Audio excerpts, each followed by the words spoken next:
Up YouTube, it is your boy Skinny Moose, and I brought Deathmatch Juggalo on for a part 4. You know, it's been a long-awaited battle, so let's hop straight into it. What the hell's up with this Jimmy controversial fucking little sicko? You ain't a Juggalo shit. What's the story about this? So we what he's referring to, if anybody's wondering, if you check it out, it's on streamxpw.com. We were IWA Deep South Southern Outlaws. Previous to this match, Jimmy and I were informed that we would be facing each other. Well, he wants to cut his little promo about Juggalo lives don't matter and all that, and I cut my promo back to him. Well, finally, all the talking was done. It's time to get in the ring. Get in the ring, we do our thing. And then all of a sudden, Obey comes out of nowhere. I don't know why. Still don't. And this is shoot. I don't know why he did. I don't know why he came out there. He attacked me. But it didn't seem like him and Jimmy were on the same page either. So I don't know if this is a personal vendetta or if this is something him and Jimmy planned together or, or what. After he attacks me, we proceed on with the match. And then little sicko comes out, my fellow Juggalo. Whoop, whoop.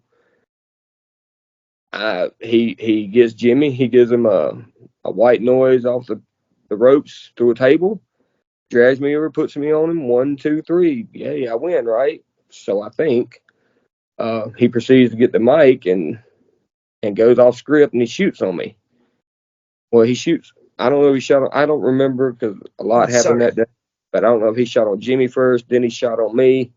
But he says, Juggalo, look at you and look at me or whatever. And then he gives me a forearm and knocks a tooth out in the process. Surprise, surprise, I got the tooth knocked out. But afterwards, I tried to find him in the back and I couldn't find him. I couldn't talk to him. And then he does his match and some other things happened in the process and I just forgot to get with him. But, if you're watching this sicko, brother, I don't know what's going on, but let's talk, man. Like, I don't know what's going on. You came into my match. You put Jimmy out. You put me on 1, 2, 3. Then you lay me out. Obey's the same. Y'all, you guys need to hit me up and let's talk. I mean, like, I don't know what's going on. If this is a work, Kevin and none of y'all have informed me. So just hit me up. Yeah, like Obey, Obey just comes out there more or less attacks you for no fucking reason. I thought you two was cool. And then, you was still handcuffed while you, and then fucking little sicko comes out there and attacks you, and I'm like, what the fuck? He just helped you win the match, and then now,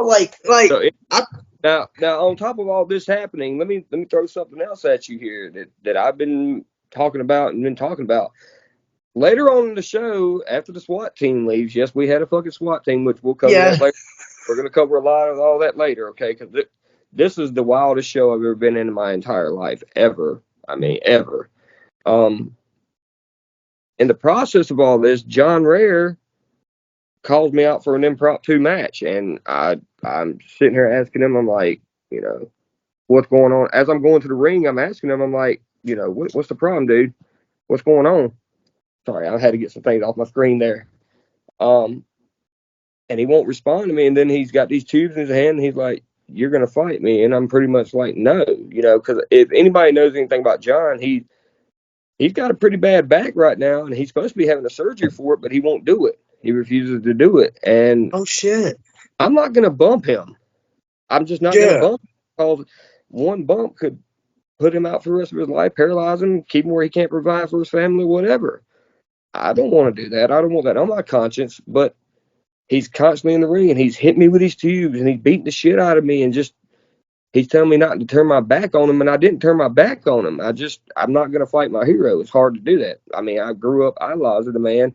He's one of the biggest influences in my deathmatch career, and he's beating the shit out of me. Yeah, I hit him a few times with some tubes and all that, and then I don't know. He beat me so bad. Like, I've never lost that much blood in a match, ever. I mean, I was Crimson Mask. I mean, just, I don't know. And I got out of the ring and I walked away and said, I'm not doing this. And then that's when Bryant Woods comes in and him and John exchange some words or whatever, and John powders out and is gone. Well, for a few days, I didn't know what was going on, so I contacted Bryant. I was like, are we okay? What's going on here? And he's like, dude, he says, I can't stand fucking bullies. He says, and you were getting bullied. I didn't feel like I was being bullied. I just felt like that John was trying to put me in a fucked up position, in my opinion. And I didn't like Well, that. well, I mean, I watched the whole show, and the thing about John is you didn't really turn your back. You kind of turned your head, and I felt like John took advantage of you because I don't know if it was like somebody in the fan section said something, so you went like that, and by the time you turned around, John gonna smack the shit out of you, and I was like, "What the fuck?" I thought He you and wailed on John me. was. He was wailing on me, dude. I mean, I firing thought him. you and John was actually cool after like Cup, and I got both of y'all on Facebook, and y'all two was talking, and like I feel like John didn't really bully you. He more or less took advantage of you. Maybe he's becoming a heel, and this is his way to get back in the ring. I mean, y'all have had multiple He can't. battles. John can't wrestle. This is shoot pit, folks, who are wondering. Like, I'm just as dumbfounded as anyone else right now. Again, this is something. If this is something with Kevin and John and them, they haven't contacted me and told me shit. But I don't know what his problem was. I don't know. Like, he'd been there throughout the show, behind the scenes with some of the guys and everything, and we shook hands at the beginning of the show. Like, I thought everything was good, and then, like I say, as soon as the cops leave, he goes in the ring and says a few words. And he called me out, and then here we are today. I've contacted him. He's ghosted me. He makes these little remarks. I kept him on Facebook because I want him to see what I got to say, and he's not responding. I keep asking why, John, why, and I want to know why. Well, finally, the other day, I think it was yesterday, he posted a YouTube short saying that he'll give an answer Monday. Well, why do we got to wait to fucking Monday? Like, you can call me at any time. You have my personal number, you have my social medias, you have all that, and you ain't called me. So you want to make this something like a work. So that's why I feel like it's a work. But then again, if it's a work, nobody's told me a fucking thing.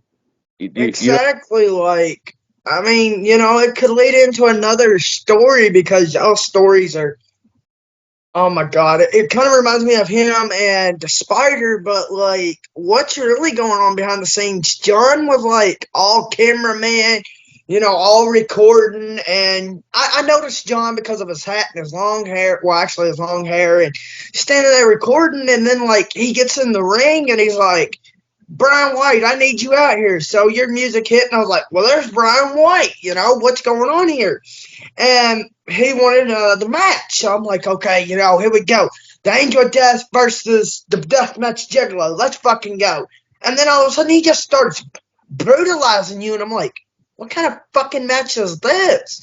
Then you get out and you walk away out of respect. So I'm like, okay, Brian don't want to fight. And John's just standing there dumbfounded in the ring, and you get over there in the field and you look back like he's coming after you, which is understandable. And then Bryant Woods comes out there, and I'm like, wait, what the fuck's his big ass doing out there?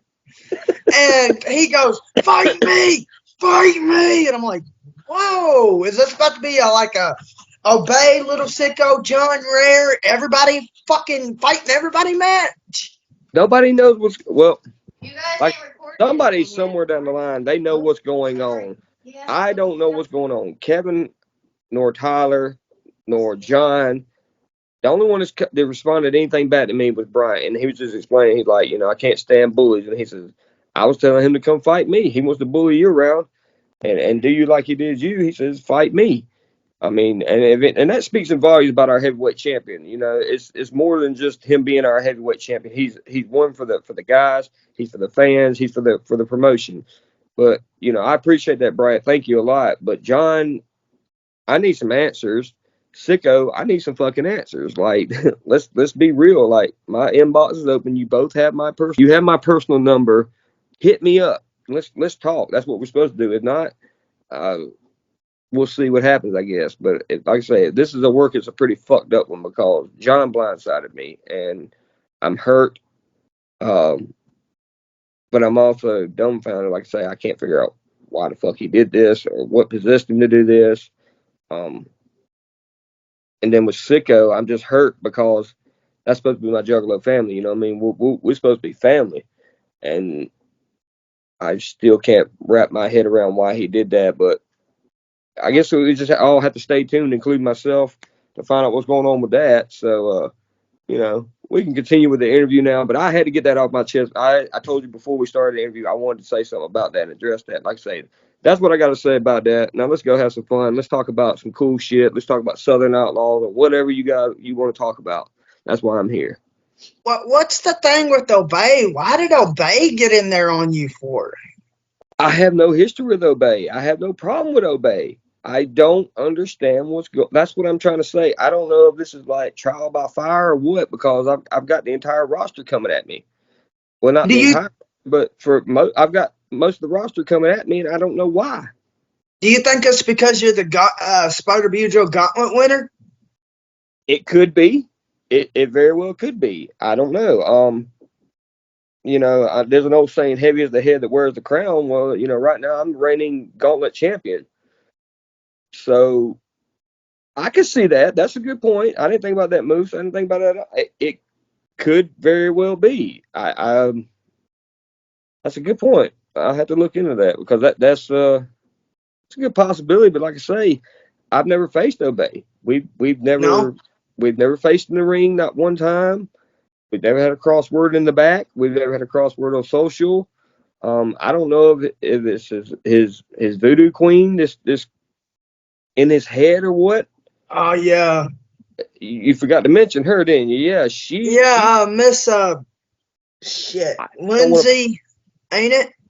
I don't know how to pronounce it, and I don't want to pronounce it wrong, because that woman looks like she could do some evil things. You Well, know. Miss Obey, she had a voodoo doll in Obey's and fuck Riot's match.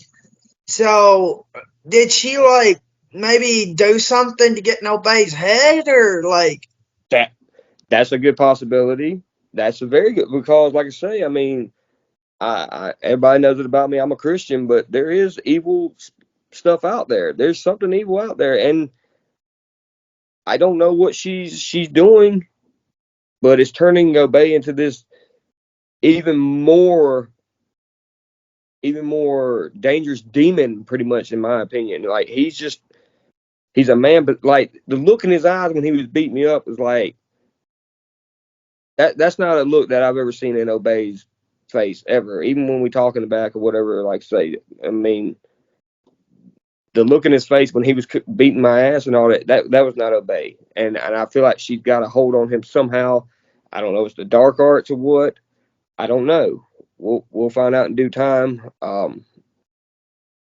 There's just a lot of strange shit happened at this show, man. I kind of see like since there's four of them after you like or three. There's John, there's excuse me, Obey, well four, Jimmy and Little Sicko. So now that you won the Spider Gauntlet, seems like everybody wants to kind of get a piece of you to kind of, hey, I whooped the Spider Brujo Gauntlet winner's ass, So maybe we can get like a 5-way death match or some shit at the next show or something You trying to like. get my ass killed? I mean, but like the SWAT team, what's the fuck, dude? They all Bryant Woods' big ass, like they told everybody to get down, and this shit was all live, and Bryant Woods just stands up. And this big man's like, "What the fuck are you gonna do?" And that cop goes, "Never mind, I changed my mind." So look, all right. So at the end of Kato and Tommy Trainwreck's match, we heard him coming. We heard him coming up. You can hear it in the match. You hear him coming, and You can hear a lot of them. yeah, I'm sitting here and I'm listening to Larry and them on the commentary, and I'm looking at it. I look back. I look back at Kruger, and I said, "They're coming here." And I'm just sitting there like that. Sure enough, here they come up the road, and they're all got the guns drawn. Everybody, get on the fucking ground! Get on the fucking ground! Brian Woods doesn't know me. He stands up by his feet. The fuck did he just say? He stood right up. He said, the fuck he just say? And I'm Was like, it? I said, Bryant, get in. Brian's like, no. And in the background, I don't know if they show it in the pay-per-view, but you can see poor Cowboy Troy sitting there like this. Was it John? What makes this even better, though? What makes this even better is the funniest. You have to picture this in your head. The gentleman that faced Jamie Richards, I forgot his name. God. John Alistair Wilson. Yes, okay. John Alistair, gone. First man gone. Okay.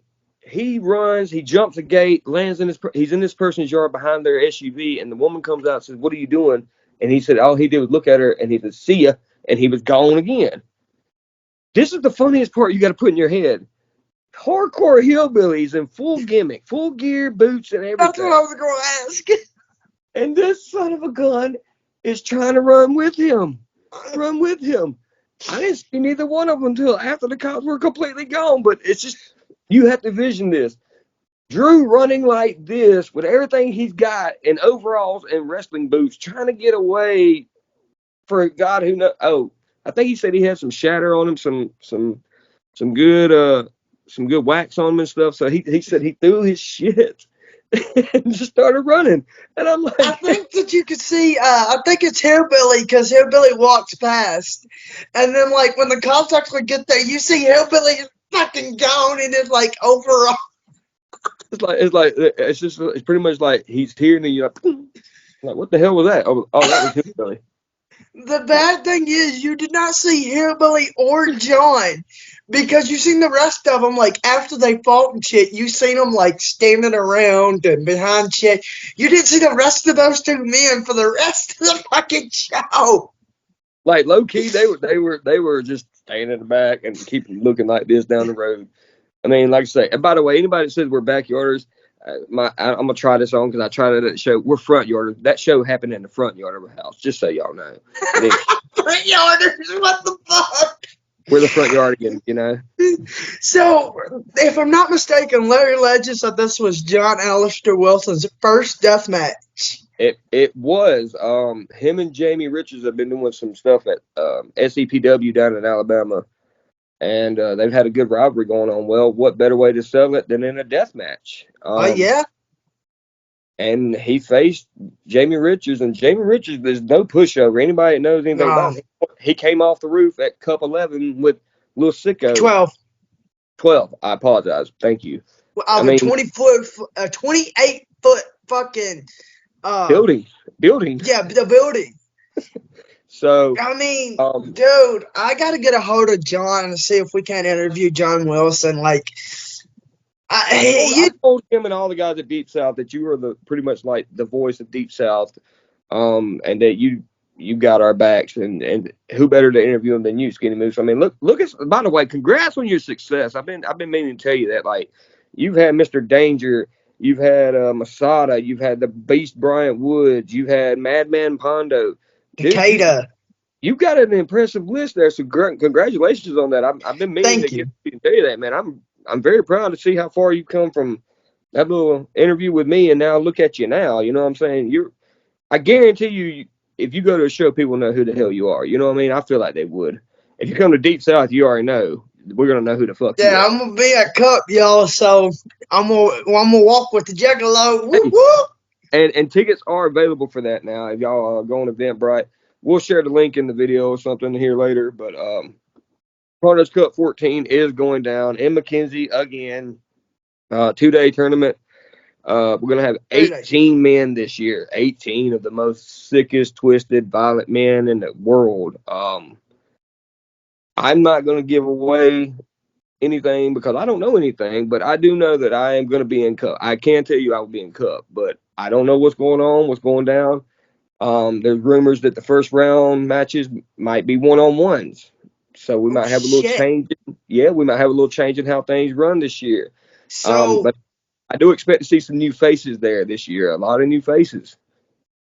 If that's going to be one-on-ones, that's bringing you back to the old school Carnage Cup days, back when Mr. Kevin Banner started first running Carnage Cup. Now, by the way, this is the second time we've had the cops called on us. Yeah, but this show didn't get shut down, thank God. And let's speak on let's talk about we know Bryant Woods is going to be at Cup. Of course, that's our champ. Yeah, he's our heavyweight champion. He is. So, by the way, folks, if y'all let's not get it twisted. By the way, and you got to check it on the replay. But Bryant, I don't know if they got it, but Bryant Woods called out homeless Jimmy from XPW. He wants to go title for title.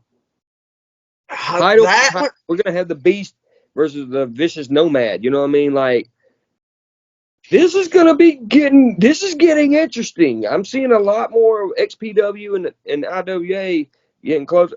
I feel like this is about to be a big explosion of something big, and I'm hoping it is. God, I'm hoping it is. But he called out homeless Jimmy, so folks, keep your eye on that. But yeah, Bryant Woods would be there. I don't know. Kevin's still working on getting talent. We do know our IWA boys are going to be in action. You can count on that. I'm pretty sure we'll have our usual guys, myself, Jay Blade, Sicko, of course, Sicko. He's Mr. Carnage Cup now, pretty much. You know what I mean? Um, just stay tuned. It's going to be good, man. I'm really excited. Like I say, and I feel like we're going to have some new faces this year. Um, I believe Tommy Trainwreck might be there. Ooh. So, which by the way, he was a pure pleasure to be around. Great to work with him at Southern Outlaws.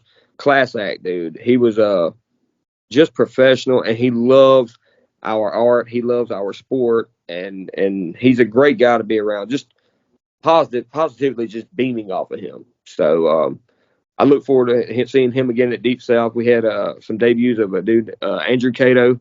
He debuted against Tommy at Southern Outlaws. Impressive showing. Good match. Great match. I got away from Yes. John and Jamie Richards. I got away from that earlier. You asked me about that. For his first death match, I think he did good. After the match, he got the shock of it pretty much. Like, in your first death match, you're not feeling really much of that until the adrenaline wears off after the match is over. So I seen him, and he was leaned over his car, and he was just like this, and we poured some water on him because he had some pretty deep gashes. And he just started that trembling where you tremble from it. Just, you know what I mean? It's just the initial shock of, because this is something he's never done. He stepped, and of all places to do your first death match, you did the most violent company in the world. Yes. So Yes. my hat's off and respect to him for that. And he went against Jamie Richards. Jamie Richards is not a pushover. Watch Violent Shit Cup. Him and Bryant Woods damn near kill each other. I gotta agree. They also killed it in Carnage Cup 12, him versus Little Sicko. And I don't know why he wasn't at 13, but the only thing I found that was really wrong with John Alistair was he done good for his first death match. He And the was scared. trembling spot, we didn't catch that on camera, but like I understood what he's going through. When I took the light tube, you was the first to know. Like I was trembling, so like, but I think it was a big shock to him. You got to remember, he's done traditional style forever. He just stepped into our world, and it's a big. If you imagine how Matt is that right? Woo woo woo. Imagine how he felt when that first two busted on him, when Nick Gage got a hold of his ass. You know what I mean? Imagine David Arquette. He was the same way. yeah, So I mean, it's a big shock. Like, it. As soon as that thing hit you, that with your wife, in your defense, your wife whacked the fucking hell out of you with that. I mean, like she's like, this is for them two babies that I love, but they hurt so bad, and I'm just like, oh, dude, she's like, well, I didn't mean to hit you that hard. I'm like, she was standing there picking glass out of me in the shower, and I'm like I touched my back and I felt a piece of glass, and I'm like, what is that? She said, oh fuck, a piece of glass come on my back like that. my And wife still pulling glass. I made and we pulled one. Let me show you this real quick. We pulled one out. like, This look at this shit that this man went through. Look at those. this is the biggest. This one and the one on my back are the very biggest ones. But we'll have to share them. I got photos of the healing process. I got a little whacked up on my stomach. You can't see that too good, but I got some deep ones. But yeah, I'm still pulling glass out. I pulled I pulled a piece of skewer out the other day at work. I'm sitting there at my desk and I'm doing paperwork, and all of a sudden I'm like, and I pull it out, and I'm sure enough, it's a skewer hanging out my desk.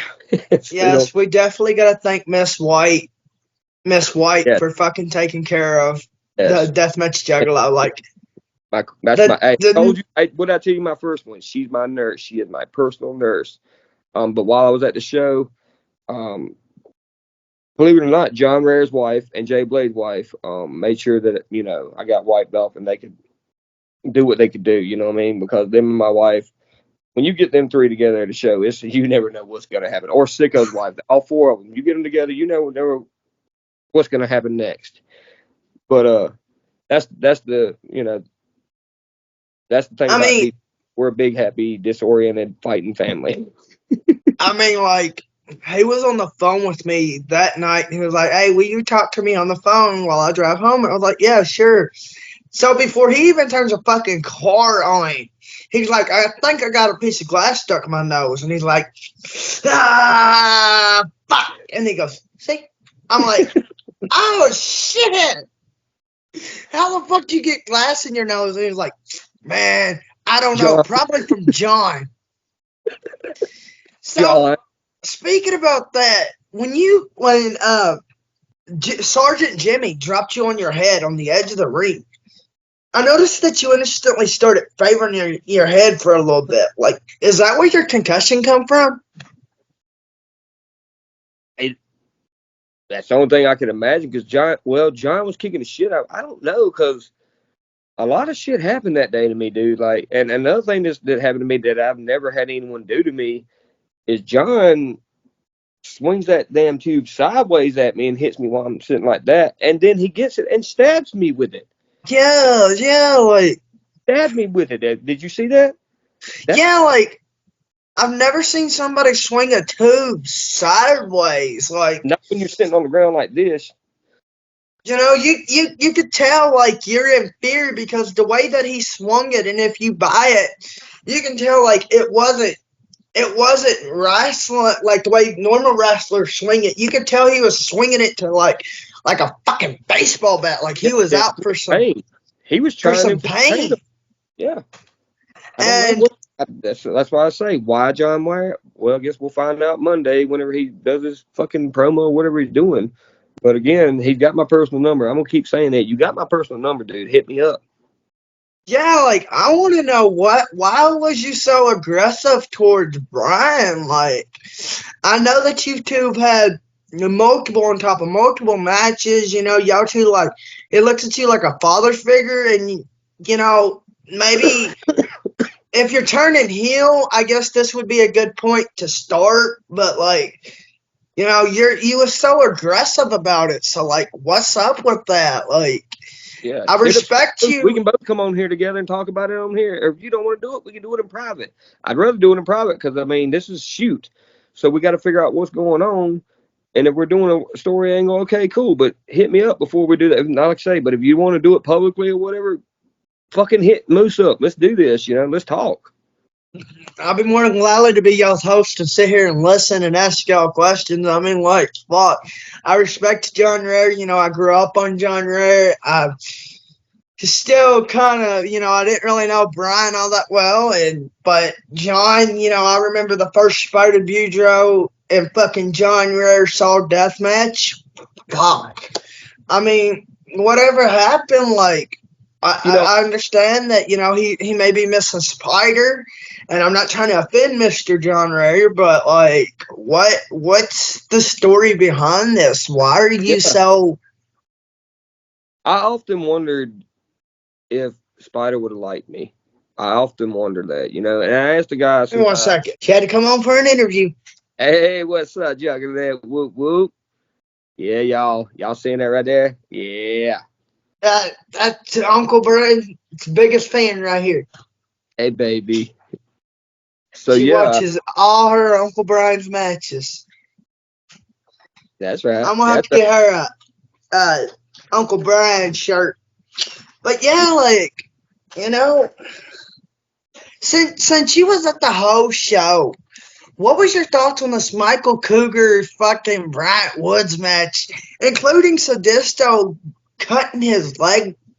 Like, First of all, Sadisto is that I've told everybody from day one, Sadisto is the best deathmatch referee I've ever had. I like Cowboy Troy. I respect Cowboy Troy, but what it all boils down to at the end of the day is that's your dude. If you want a death match and you want somebody to ref it, Sadisto's that is that dude to do it, in my opinion. He got a big cut in his leg from stray light tube in the match with him and with Bryant Woods and Kruger. Let me tell you something. I don't think anybody in the back was even talking to them. We all were watching like this, and some of us were watching from Larry Legend and them's pay-per-view table there. We were watching it, but this match, everybody was looking forward to it. You got the Beast, and then you have the Monster Kruger. Dude, they went out there and from the fucking start, something got mixed up with the music. But either way, when he came out there, Bryant didn't let off on him. He got on him like stink on shit from the beginning. And when you hear him on that first hit, when he hits him in the back, when he clubs him in the back, let me tell you something. Bryant Woods clubbed him in his back, like Yeah. bam, And let's think about this. Bryant Woods is a big motherfucker. You know what I'm saying? And then here comes Kruger firing back at him. I mean, these two, yeah, I got a no in there. Oh, I got a boo boo. Oh shit. But these two were what we all look forward to, and it lived up to its expectations. I'm not gonna give away too much about it, but you guys have got to check it out. The replay is up on streamxpw.com, still there. Check it out. You are not gonna regret it. The entire show was good. Even the dumb shit death match, whatever. I don't know. Even the turkey match, I fucking busted out laughing. Like, but that took away from all the bullshit that, I don't know. It just gave us a moment just to cut loose, I really enjoyed it. Mac 10 was in that match. Mac 10. I don't know if you know who that is, but no. Well, he was in the Carnage Kings of Carnage last year. He actually was in the Gauntlet. Is that Mac 10? Yeah. Yeah, I know who Mac 10 is. Okay, now I know who you're talking about. Which, like I say, you guys need to be paying attention. We're bringing fresh faces in because, Deep South is going to be here for a long time. But not all of us guys has been there for a while. We're not going to be there forever. Eventually your body's going to tear down or eventually, something's going to happen. Knock on wood, I hope it doesn't. But we're not always going to be there. And I'm no spring chicken no more. And we want to see the next generation coming up. That's why I say we got Tommy Trainwreck. We got Cato. I mean, hell, Kruger's there now. For God's sake, we got Michael Kruger. We finally got him. That big boy. Like, okay, so the music fucked up and everything. Cougar comes out, crawling on the ground in his long black trench coat. Fucking, he didn't even get to the ring, and all you seen was Bryant Woods' big, tall, long-legged ass come running out there and attack him. My fucking music. And he attacks him, and I'm like, oh, fuck, this match is already over. Fuck no, Cougar turns around and starts waylaying Bryant Woods, and I'm like, damn, I'm glad that I kind of got Cougar over in there, and I'm like, and then the other day I read on Facebook, he's like, hey, I want a rematch. Bryant Woods like, hold on, let me deal with your buddy Homeless Jimmy, and I might give you a rematch. And I'm like, oh, fuck, is that going to be a rematch at Cup? I want to see that, and I hope it is at Cup because the weather was a bitch to us, if you can see on the feed. It was a bitch to us there. Off and on rain, got sticky, humid. And by the time Bryant and him had got in there, there'd been so many death matches, so much glass. Even though the ring crew swept it out, there's still glass around there. So these two went in there, and I'm just going to say two words that are just, and we don't want to spoil it. Weed eater. That's all I'm going to say. Get the pay-per-view, and you'll understand why I said that. Get the fucking pay-per-view. I'm going to say one thing. Sadisto's leg spot and how, well, more than one thing. That leg spot, he takes like 2 or 3 minutes, gets it wrapped, slides right back in, counts to 1, 2, 3, and then he leaves. He did not hit no lottery. I will have an interview with Sadisto. He will fucking set the bar straight. A lot of people has pissed Sadisto off because they're wanting to say that they know what happened. No. I know what happened. The boys at Deep South know what happened. I am more or less the voice of Deep South. So, you know what? We'll bring him on, and we'll let him say it for himself. Now, another thing, we keep saying you're the voice, but you are the voice of us.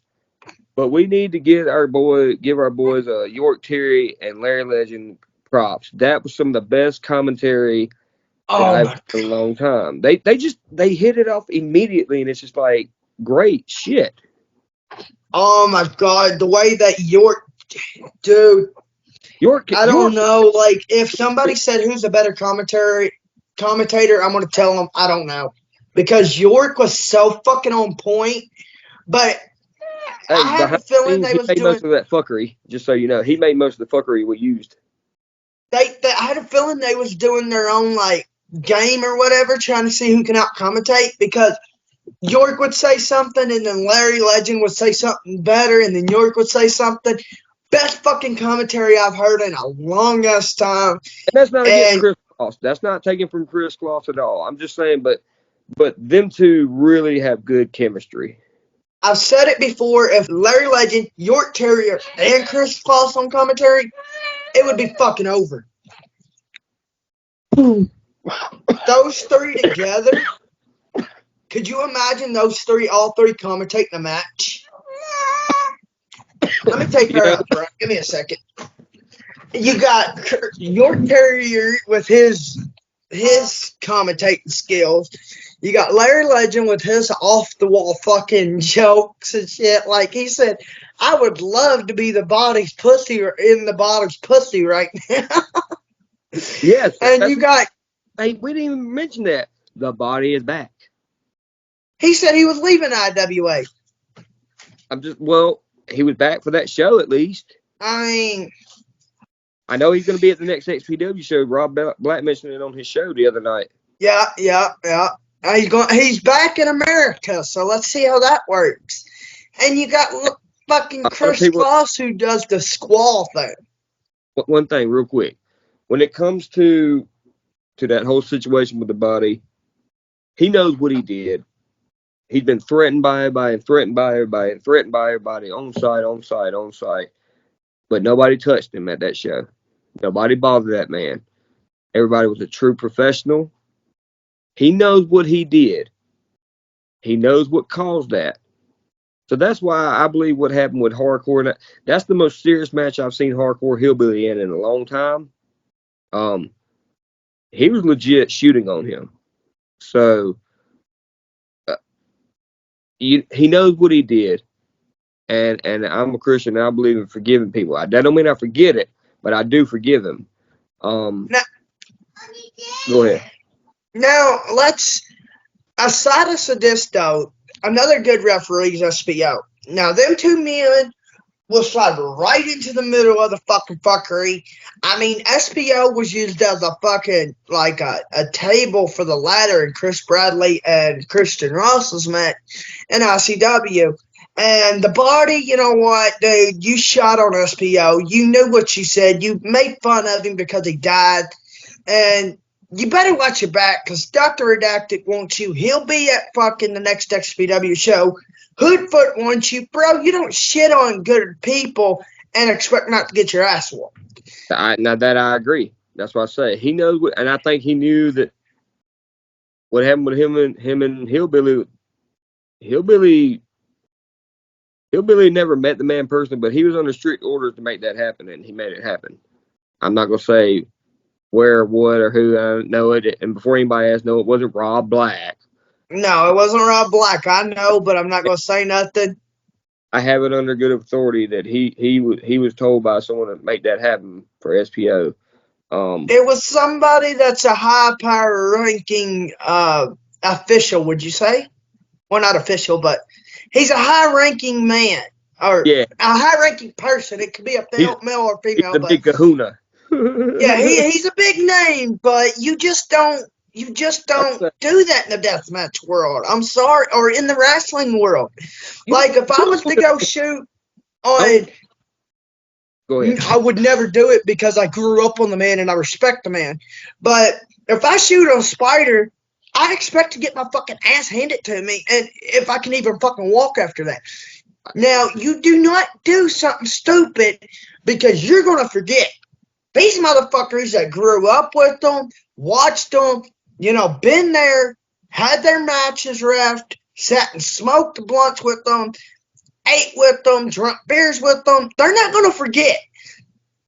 In the No. world of deathmatch, and the Juggalo will tell you, it's a brotherhood or a sisterhood or whatever. It's instantly family. Yeah, it's a family. That's what I try to tell people when they shit on Deep South. Everyone is entitled to their opinion about the workers and how the matches go. That's great. That's cool. I can live with that because you're talking about me. Regardless, you're talking about me. I've always said that. What I can't stand is that they say that every one of us are racist or something along that lines because we work for Kevin. Come to one of our shows. Tommy Trainwreck, you need to talk with him again. You need to get him back on here and talk with him and let him tell you about his experience. Tommy told me that this was one of the best wrestling experiences he's had in years. Um, Larry Legend had a blast and was just. I'm not saying that just because Larry Black. Let me just say that in general, IWA, anybody's welcome at our shows. Anybody Anybody. get off that street and watch our show. We don't care. Um, the best thing about this show was there was no fucking politics. Everything that happened, it just ran as smooth as it could, minus the cops and a few hiccups here and there. But anybody that watched it that pissed them on, by the way, about Rob Black streaming and all, we had no problems.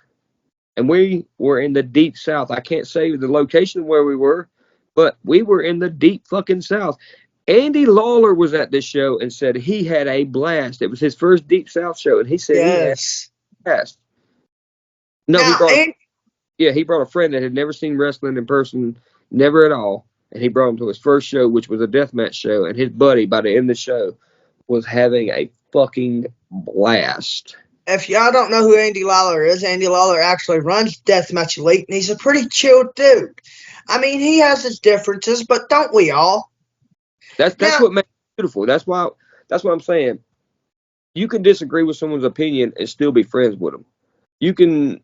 That's the problem though. People get butthurt or they get mad. Now, let me touch on something else I did at this show. I shot after my match. I got the mic and I did a shoot. Um, and I'm going to state this for the record go ahead, because shoot style, baby. yeah, people have been questioning me about that. Uh, Me and Andy, we talked about our side of it. Now, the last part when I said, "And fuck you, Danny DeMonto," that was directed to Danny DeMonto, not his roster, not the fucking roster. For the last time, I directed that to DD, not the guys that work for him. Let me, let me make it one more time clear for everyone. I was shooting on Danny DeMonto, not you guys. I Uh, mean, we know why he shoots and why most Deep South boys shit on Danny DeMano. I do, but I'm not gonna, but you know. the Heat. I feel I got closure with that when I done that. I'm at peace with it now. You won't hear me mention more about give him the time of day, but I did want to address that. Again, I've gotten a few messages from people talking about why you hating on ICW. I didn't say I'm hating on ICW. I didn't say that, but the first fucking No, time. I don't like the fucking owner of it. I don't like Danny DeMonto. He says I was trying to get free clout off him. I'm not trying to get no free clout. I'm not trying to get free clout now. I, how? you'd have to see the messages between us and all that, but he just shitted on Deep South, and I told him Yeah, that. Didn't you come through them doors at one time too? And yeah. I mean, you know what I'm saying? A lot of people, a lot of these guys that are wrestling today that you see at all these big shows, a lot of them came through the doors of Deep South at one point. Deep South is a rite of passage. Carnage Cup is a Yeah. rite of passage. That's one of them tournaments you have to be in to be a death. I mean, I feel like you should. That's a rite of passage. Um, they shit on us and shit on us and they shit on Kevin and they shit on Kevin. Regardless of what you people might believe or what you've seen or whatever heard or whatever your crazy conspiracies, me personally, I have never once seen Kevin Brennan act racist. I've never seen him get political or anything like that. Kevin does this because he loves his die. All of his diehard fans, he does this for. He does this for people like Chris. He does this for people. He does it for us workers too. He gives us opportunities to work people we never in a million years thought we'd get a chance to wrestle with, but we do. He gives us a platform to do our art. We get to work on pay-per-view. A lot of us guys have never been on a pay-per-view. This was my second pay-per-view ever in 14 years of wrestling. But Cougars first. he gave me that fucking opportunity. Kevin has been, and every time we made agreements, the money's on time every time. The man is fair. He listens to his workers in his locker room and his fucking fans. He listens to you guys, whether you believe it or not. He loves you. Yes. Anybody that's followed us from day one, thank you. Anyone that hasn't or has just started, thank you. Welcome to the family. Okay? We're gonna do some shit that's gonna make you say, why the fuck they do that? We're gonna do some shit that's gonna be like, holy fuck, they did that. We're gonna do a lot of controversial shit, but we are the true outlaws of deathmatch wrestling. You know what I'm Yeah. saying? They can take that from us, and we prove it time and time again. We did it at Cup. We did it at goddamn this show. Imagine what this Cup's gonna be. We're gonna blow the fucking world's mind at this Cup. I know it. I already have that feeling. Two things. One, I messaged Bossman and Kevin and I was like, hey, I've been watching your shit since I was like 5, 6 years old.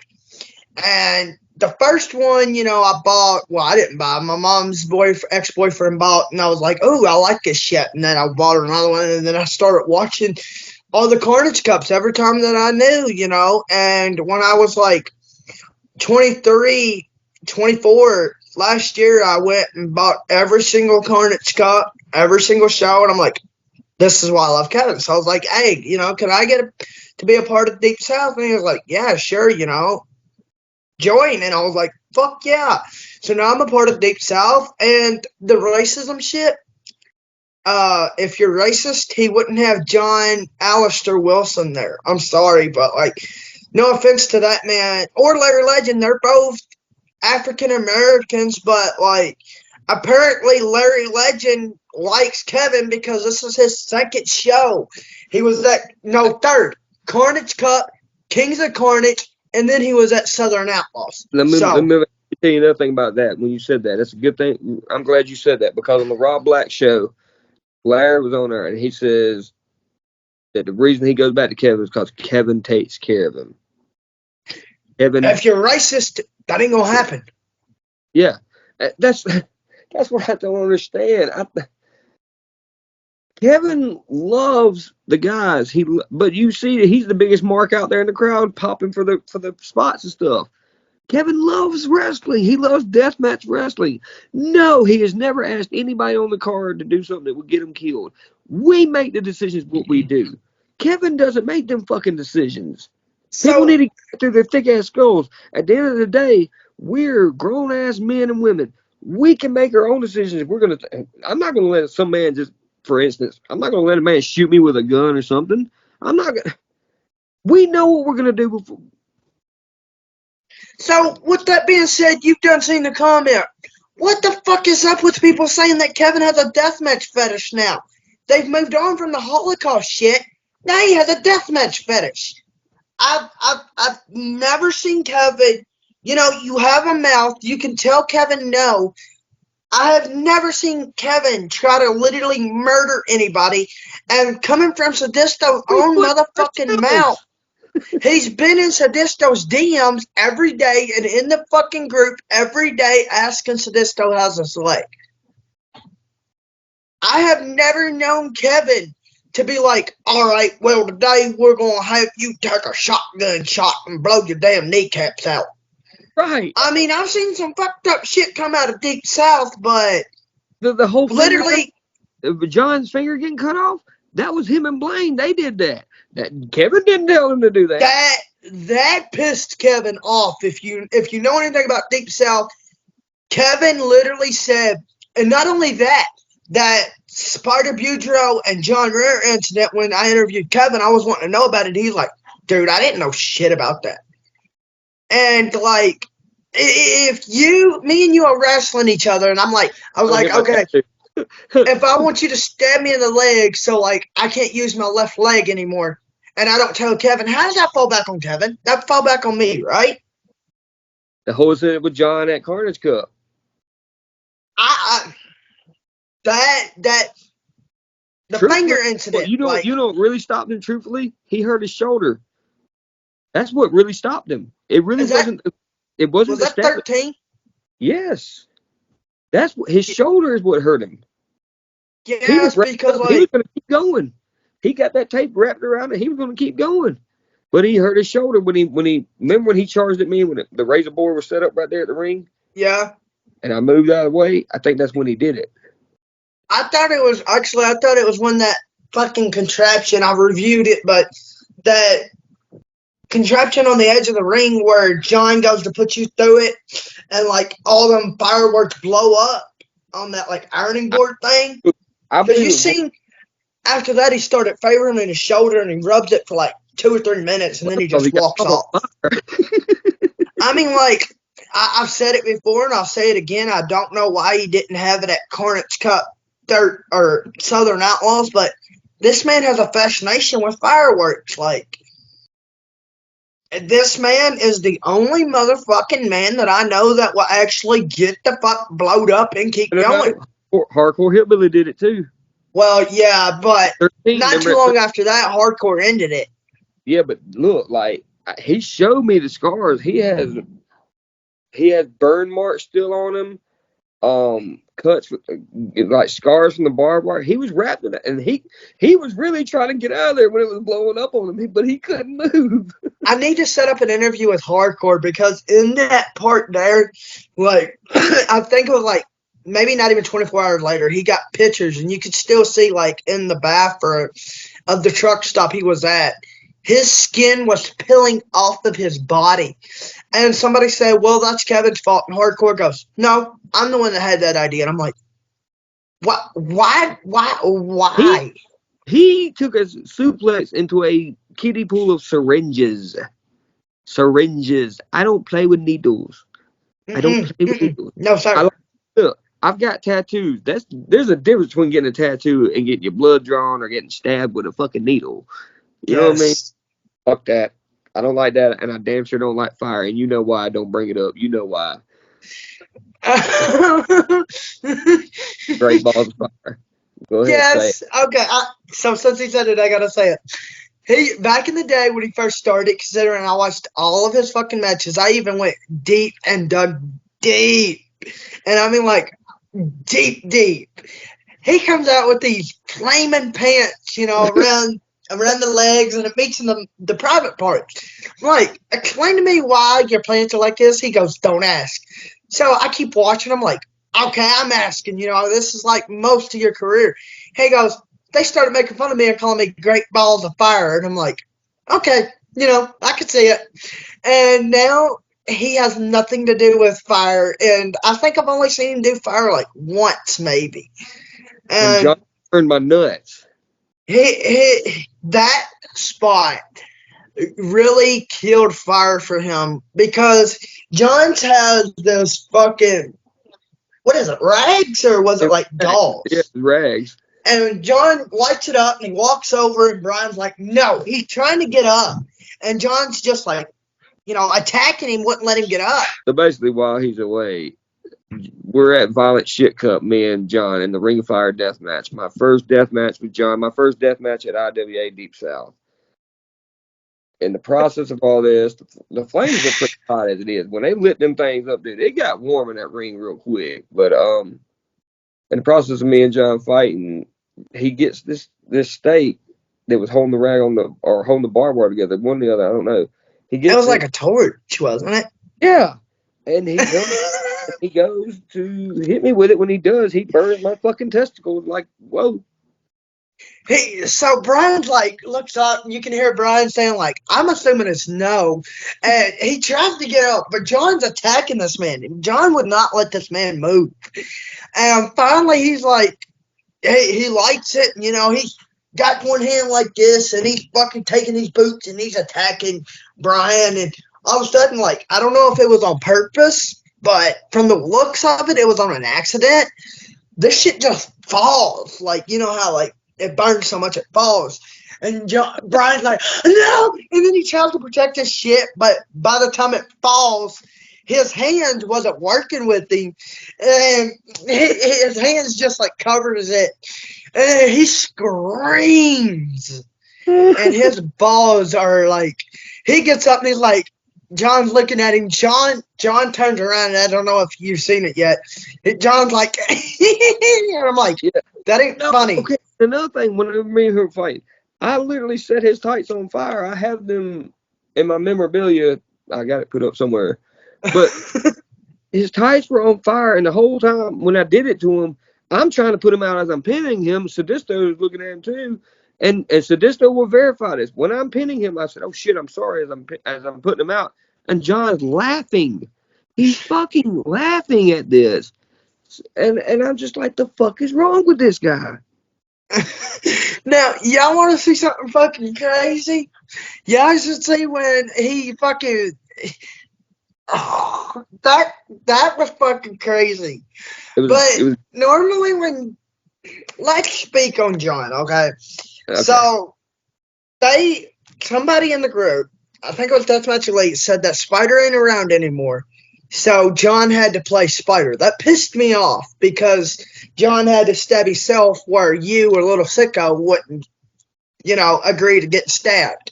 That pissed me the fuck off.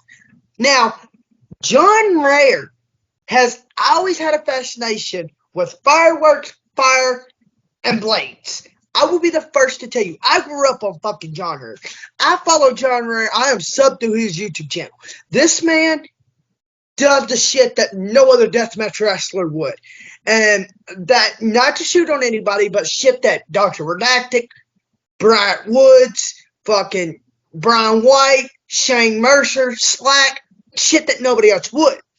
And in one of the videos, it might be on the Title Match Network, he said, I got my name from doing stuff that no other man would. And that's true. Like, I've seen him literally, he had a messed up leg in, what was it, Carnage Cup 9? I think it was his ribs when he fought Spider that last time. No, because it was 9, I think, when he had that messed up leg and he was on crutches. But he proceeded to fight. Yep. And Spider took out his leg, and Spider was like, you know what? He told the ref, he said, I'm done. You can see Spider doing it like that. And John gets up and he goes, more. And Spider goes, and he attacks Spider, and Spider goes, okay, you want it? I'll give it to you. And who else is going to do that? Like, I mean, you could tell he was on crutches. His leg was already broke. Number one, John Rare will tell you, I'm sure he would tell you, he don't want to be Spider Boudreaux. He wants to be John, the angel of death that he is, John Rare. Spider, I never had the pleasure of meeting him or nothing, but Spider is a legend at Deep South. He's a legend in the deathmatch industry, in my opinion, still. Yes. Regardless of what people's opinion is. But John is not trying to be Spider. So anyone that's, you're insane. He doesn't want to be him. How can you fill boots? Them some pretty big boots to fill. Spider was a one of a kind guy. There'll never be another Spider Boudreaux. Yeah, that's coming from Blaine Evans, Bryant Woods, Sicko, and all of them. I mean, Jay Blade, all of them will tell you that Spider was a genuinely good brother, and he gave his body to this business. He gave everything he had. And I've been informed by multiple people out of Deep South that if I had the chance to interview Spider, I would have got my wish because Spider would have fucking loved me. Oh, yeah. Spider was something that, I'm sure Brian and Spider would have kicked it off. No guarantees that Brian would want to face Spider because Spider was. That would have been an honor, an absolute honor. Because not only did I get my ass kicked by John Rare, I could say I got my ass kicked by Spider Boudreaux. You know what I'm saying? Them are two of the biggest. Well, I'd say them two alone made Deep South what it is. Well, we can't forget about Freak Show either. Freak Show, he did a lot. Well, if you're looking at it like that, then you got to count Hellaware Assassin. He was in it. Spider, Tank, Freak Show, and Necro Butcher. Yeah, these are the ones that were there before I was. These are the ones that I watched before I came to Deep South. You know what I mean? These are the ones that built the foundation, built the barrier, and everything else. Like, and the walls down and kept breaking. It seemed that's one thing I love about Deep South. We push the envelope to this point, when then we're like, well, shit, what can we do to push it further? So we'll push it further and further and further. And I like that challenge. I mean, it's not like something that Kevin issued to us, but like it's like just a known thing when you come to Deep South, push the envelope, push your body like you've never done it before. And Bryant was living proof of that. So was Sicko.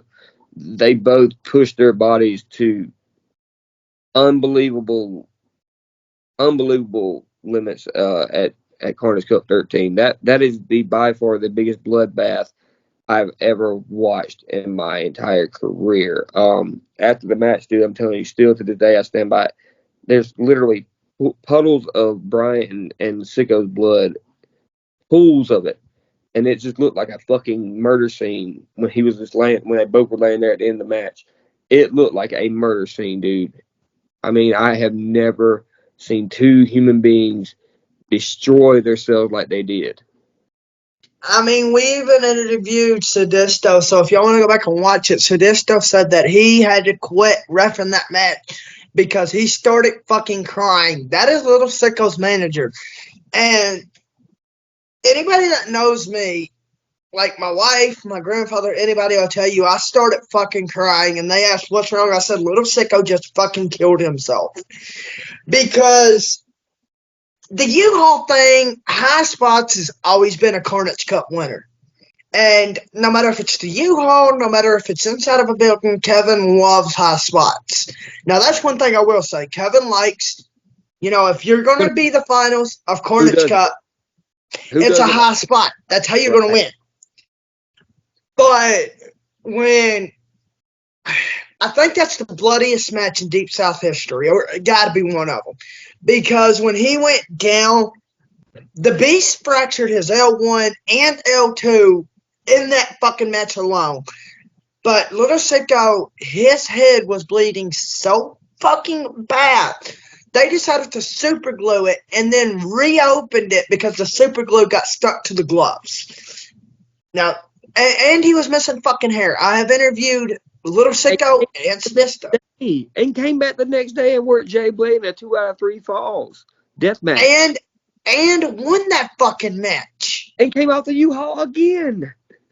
This time when he comes off, he don't fall off like when fucking Bryant Woods gave him the spider driver, wasn't it, off the U-Haul? Yes, I think it was.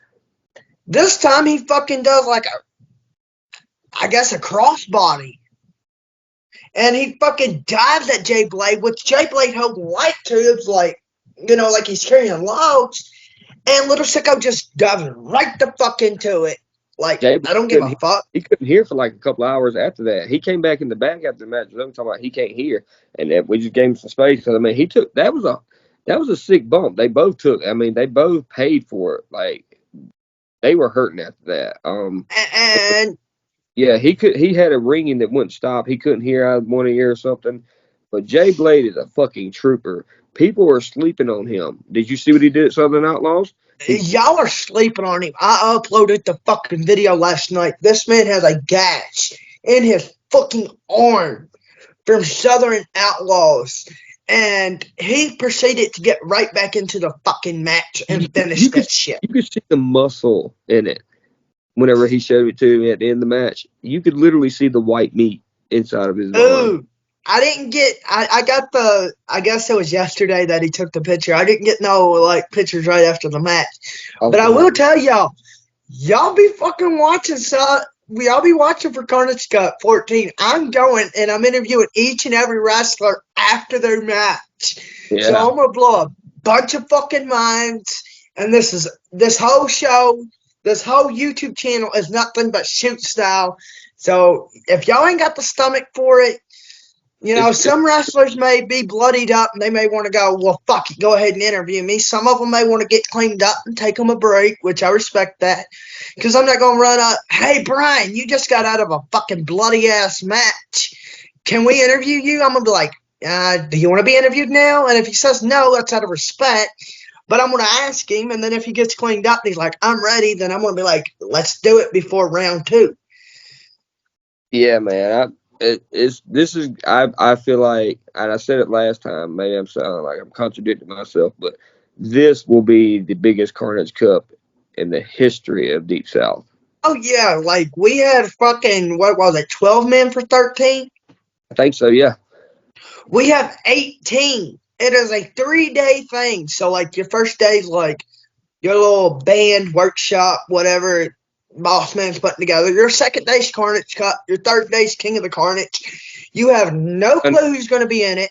Shit Cup, not Kings of Carnage this year. It's gonna be the Violent Shit Cup. Oh, it's going to be Violent Shit Cup. Yeah. So part 2. Yes. So you have no clue who's going to be in it. You have no clue on the matches. You have no clue on what's really going on. Nobody knows the stipulations. Nobody knows nothing. And, It's kind of scary, you know. It's like you're walking into this blind. and the thing about this is, Kevin has said it in his documentary. When he retires, he wants to be remembered as one of the most brutal promoter ever. He has a thing for Roman gladiators, and that's what he wants his promotion to be. Yeah. And you know, I if they bring back the Saw death matches, I don't know how they would do it. We couldn't do that, man. That's disrespectful to John, man. I couldn't. Me personally, if they asked me, I wouldn't be in it unless John was in it. I want to see John come back because, like, now that John attacked Bryant, I don't know because he said on Facebook his body was done wrestling, but he wasn't. So maybe between now and Cup, which is not that long, his body will, the doctors and shit can fix him up to be in Cup. He does the surgery. He's got to do, but that's just it. He has to have that. He cannot. I'm telling you, like seriously, dude. He cannot. If he bumps, it could paralyze him. He has to have that surgery, and he's not. He's refusing to because he's thinking about his quality of life. And you know, this before Southern Outlaws when we were friends. I told him, I said, dude, you got to think about what's best for you, and I respect the quality of life, but you got to be there for your girls too. And he's the angel of death. That's all I can really say. He is the angel of death. He's a soldier to the end. That motherfucker is the toughest man I have ever fought in my life. I mean, I'd like to see, considering Tommy Trainwreck's coming back, he had to do something that impressed y'all. So, what was it that impressed you? People, if you haven't watched Tommy Trainwreck, period, he had a hell of a match last night against J.J. Allen at Horror Slam. Okay? Oh, God. Dude, it was a great fucking match. Horror Slam is putting on some bangers over there. Oh, God. Nikki's talking about moving out that way towards Michigan. She says there's signs that's leading her to do that, so she might do that. Who knows? But Tommy Trainwreck, dude, him and Kato had one of the best matches I think of the card. I'm not taking away from anyone else, but I say it was one of the best matches. But I'm just saying this as a person too. I said it earlier. Tommy is the most genuinely good human beings in this industry that we have. Yes, he loves wrestling. He don't give a fuck about the politics. And I told him, I said, thank you for being here when I met him and shook his hand. And he says, everyone has opinions. He says, I don't go off of everyone else. He said, I form my own. And I said, I'm gonna ask you about that at the end of the show. And I asked him at the end of the show, I said, how do you feel? He says, this is awesome. This is the best time I've had in a long time at a wrestling show. So to hear him say that makes us feel good. He really does respect our locker room. He respects everyone in there, but he just loves our sport. He loves our art. You can't find a more genuinely better person in the business. I mean, if you want to talk about Horror Slam last night, I ain't seen the whole match, but as far as taking fucking JJ Escobar's elbow piece right here and fucking nail gunning it to a fucking big ass piece of wood, and then JJ getting up and running into that white tooth thing and knocking Tommy out. Props to JJ for winning the fucking Horror Slam belt. Yeah, he won that. That's his first major title. So, one of many, I believe, in my opinion, too, by the way. I see him winning tournaments in the future. I love you, motherfuckers. I do. I see him winning a lot of deathmatch tournaments in the future. How? Let me ask you this: how do you feel about this with Atticus winning the belt at the last ICW show? Well, we know that Atticus's last commitment was that last show. But yeah, I'm really intrigued by that. Now, a lot of people don't know this. I may not be on his list of favorites, but Atticus Cougar and Otis both are one of my faves. I love watching them. Eric Ryan's a good one. Um, Eric Ryan has came a long way, and he's got an impressive resume. Anybody knows, I mean, King of the Death Match, what, 2 times back-to-back winner, wasn't he, of the King of the Death Matches? Yeah. Man, Now to answer your question, this last commitment of Danny DeMano in ICW, this was Atticus Cogar's last commitment. He beat Tremont or Killdozer for the fucking belt. Now, Danny DeMano took him a break for like how long ever. But when he comes back, Atticus does not have to come back. So basically, if he don't come back, Danny don't have a belt. maybe So it's a work. I don't know about this one. Um, Danny DeMano, Squirrel asked, he's like, wouldn't it be a bitch if Danny DeMano Tremont for the belt and then it's his last commitment too, and he takes off with Danny's belt? And I'm like, fuck. And then it fucking happened. So, like, with that being said, I don't know. Like, that's fucked up. Considering, like, It's interesting, but Atticus Cogar does not like Danny too much, I don't think. I don't want to quote that, but well, he's had some pretty harsh words for Danny before. another thing, didn't Drake work the other night? Uh, Because I thought fuck, he he was. done a show at fuck. Drake Younger done a show, not for ICW, but fuck. But you know what I'm Um, talking about? I thought he was, taking a break for a little bit.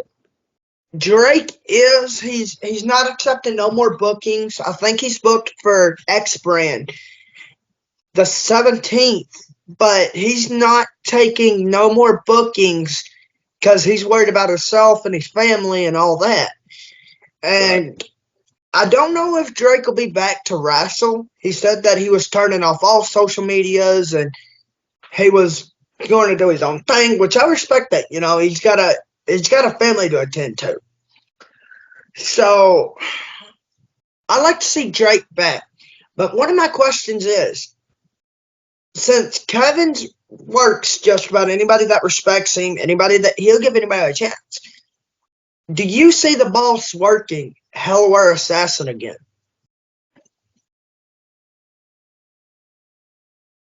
Oh, this has got the It's Juggalo. possible. Oh, this Anything, has got the Juggalo. you know what I'm saying? Like anything is possible. But Kevin is a forgiving man, but he doesn't forget things. You know what I'm saying? He'll remember. But once you shit on him and you shit on us, he takes that to heart. I mean, naturally he should. It's his promotion. We're his family. But I wouldn't say no. I think the door. I mean, I'm not gonna say his name, but we have another talent that's not with us no more. It was a major loss, and I believe it was just some miscommunication on both me and his behalf. And Oh, I hope then these two can work it out. But that don't mean that door is closed for that. I think that door is always open for him to come back. So anything's possible, dude. Anything. and his buddy, I think, is I think his buddy, the one you just said, closed the door on his own self too. Well, I don't know. I don't know the story. We don't know. That's between him and Boss Man. I love them both, and I hope that they can, come back to music ground because I love them both to death. But I'm not involving myself in that. That's between them two. Uh, but like I say, anything is possible. Now, there's a lot of names that I mean, I'm not going to say who, but there's a lot of names I know that would never step foot in the IWA locker room again, and they know who they are because you I know a couple. yeah, you shitted on us and shitted on us and shitted on us, and now that we've had this momentum going since Carnage Cup. Like it just seems like we're getting better and better and better. We're not gonna run all the time yet. You know, people can and there's I seen a post about, you know, you shit on a guy that runs monthly and you want to run every 6 months. I'm not saying that was about us. I'm not saying it was. I'm not saying it wasn't. But there's a reason behind that. I mean, there's just a lot more behind the scenes stuff that goes on that people think. They just don't know. So, I would what? love it if Let's Bossman would talk. run at least like God damn it. once every 3 months, but let's talk about that. Okay. You know, you get promoters in here that do stupid, you know, not stupid shit, but you get promoters in here that runs like every month or every other month or something. But Kevin puts his all in. He takes care of every single body, every single person. He takes care of every commentator, whether it be Larry Legend, York Terrier, Chris Kloss, me, whatever. He takes care of all of us. On top of that, he advises that we bring weapons, but if you don't, he has his boys make them. And then he's got to find a good place, which I know a lot of people's like, oh well, nobody wants him because of the venues and how he don't take care of the venues and this and that and the other. That's fucking bullshit. Okay, if Kevin wants a venue, I can name one right now, and that is in McKenzie, Tennessee. Oh yeah. The man's done told him anytime he wants to come back, he is more than welcome. Just let him know. We're going this year for Cup. So it's the thing that Kevin has he has important things to do. He's a family man, and you can tell. And the So business outside of this business. he has a lot to take care of. Plus, a lot of his boys are family men. He will not work you, and he's done said that in the interview unless you know you don't have to be a Christian, but you cannot shit on Christ. Right.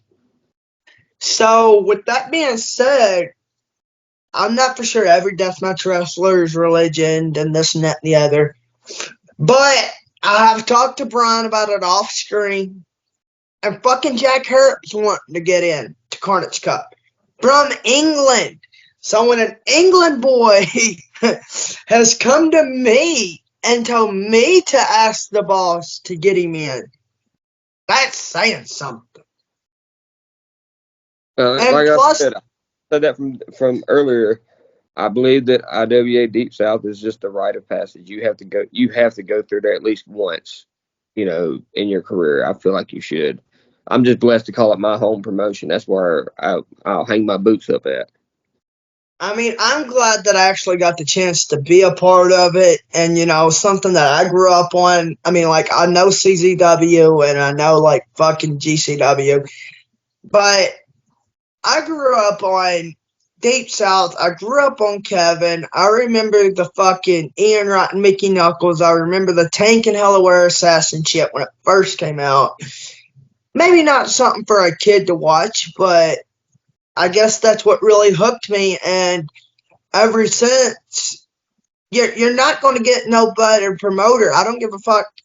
You know, you're going to hear the Holocaust shit. You're going to hear the fucking racism shit. But until you get off your ass, message Kevin, and step foot into Deep South, don't run your fucking mouth. I agree. I mean, don't if you like Andy Lawler got to meet him 1-on-1, and I think it changed his opinion a lot. You know, his opinion. Not that Andy's an advocate for us. You know, I'm not trying to make him out that he's some kind of advocate. I'm just using him as an example because you know he was there, and I never thought I'd see him in a Deep South show. But any worker that you have interviewed about or mentioned us about to him, I believe 99.9% of them have never had a negative word to say about him. Now, the thing about that is when the owner of Deathmatch Elite, who has over 10K motherfucking members, wrestlers, refs, managers, fans, retired wrestlers, everything that you can think of, comes and talks to the boss himself and enjoys the show. And Andy Lawler goes to, like, I think that man was born in a fucking deathmatch venue. He's been to Me too. He's at every show. He's been to 90% of ICW shows, fucking 90% of fucking ICW shows. He's been, or GCW. He's been to fucking IWA Mid South. He's coming back to go to Carnage Cup. He's going to fucking, he was at Southern Outlaws. He's been everywheres. And he enjoys it. That's fucking telling you something. My wife, who don't even watch wrestling or death matches really, she watches select few like Brian White's, Bryant Woods. You know, she watches, picks and chooses, but when she sits down and watches the whole fucking show, that tells you something. It tells you to tune in and check it out and see what the fuck all the talk is about. Yeah, because I mean, and again, I think we're changing people's opinions about us, but a lot of people are pissing and moaning about the flag being in our emblem and all that. I'm not gonna make a comment about that because it's just bullshit. I think it's just whatever. Um, that flag doesn't determine this locker room or excuse me, it doesn't define this locker room. It doesn't define Kevin. It doesn't define us. Um, we're a we're a big happy disoriented family, but we're a family, and we that flag doesn't define us. Okay, that's what I'm saying basically. So people can just be woke, whatever you want to do. I don't give a shit. Um, I'm still gonna. I say it once and I say it again. I live, breathe, sleep. I bleed IWA Deep South, and I will until I hang my boots up. Kevin has been good to me. I can't say nothing. So, with that being said, that flag has been flown for Deep South since 2005. So, even if that flag changes, people that don't want to work for Deep South because of the flag. And say Kevin changes it to, like, I don't know, fish symbols. All of a sudden, now you want to come because the flag's changed? Okay, Fuck that. let me say this too, though. I understand some people's point of view. I'm giving my perspective from both sides. You see it from our side, but Oh, yeah, yeah. from the other side, let me say this: I see, um, if you're an up and coming talent and you're getting over really good at these, major promotions and stuff like that. Unfortunately, with the way people are so woke and whatever, um, word of mouth can hurt you. I mean, your reputation is everything. I understand if you don't want to come through at that time because you've got big things coming. I totally respect that. Anybody would. But don't shit on us. And don't make a post talking about I might be on a flyer, but I'm not on the damn show or something along that lines. I don't know. I'm not quoting it, but you could at least said, hey, I'm on the poster, but I won't be at the show, but you should still check them out. Gonna be a banger. Something along that lines. You know what I mean? Yeah. Don't shit on us if we understand that you got big things coming. We get that. We understand and respect that totally. And that just means that the door is open for later on down the road when you're ready. But don't shit on us right after we have that conversation. I mean, you know, I understand the flag, and, a lot of us have family that supports it. Like me, I have family that fought for the North and the South, so I support both flags. But actually, I'm neither damn one. I'm Native American. I'm Maui, which means I have family that is cannibals from New Zealand. I am also Scandinavian, and I'm Norwegian. So no, by no means, just because I have family and I look white, I'm not white. I don't classify as white. I classify as Native American. Well, So the flag, really, I have flags, but it don't really bother me because, you know, in today's society and in today's world, if you actually knew your research about the flag, it is not that It's a is not the original Confederate flag. it's a Christian emblem, but we're not. Yes. We're getting away from wrestling right now. Let's Yeah, get we're getting too far away from we're wrestling. getting, Let's we go back. get that's for another video for another day. So, who is I don't know how to pronounce his name, and I'm not going to butcher it, but is Okazawa or whatever going to do Carnage Cup stuff this year? Don't know. Oh, Oh, fuck. says yeah, he does them all the time. This is one from last year, by the way. Still Yes, available. look at those badass shirts. I can't show I'm you the going to pick back. me up one this year. Yeah. Oh yeah. If you come to Cup, we got you. Yeah. It said you're right. I don't want to massacre it. Sazawa. Uh, and he does. If you get your name, and this is cheesy, maybe coming from me, but me being the man that I am and where I come from, if you get your name put on one of his shirts, you've made it. That's big, and to have my name on the back of the shirt that's associated with this man, that's a complete fucking honor, dude. Like, and fucking honor. And the men that I shared this event with, that it was an honor to be with them as well, you know. But when you get your name on this shirt, you know, you kind of feel you lift your head a little bit higher and not cocky, but you're proud. Does that make sense? Yeah, not only that, I mean, getting your name on a shirt like that or having a shirt made by him alone is like going and eating at Mr. Danger's steak shop, in my Yes, opinion. yes, and God, I hate to say this, but I would never be able to have that honor. But any worker that, if you get that chance, do it. And here's one worker that I see going to Japan. I see hardcore hillbilly going one day.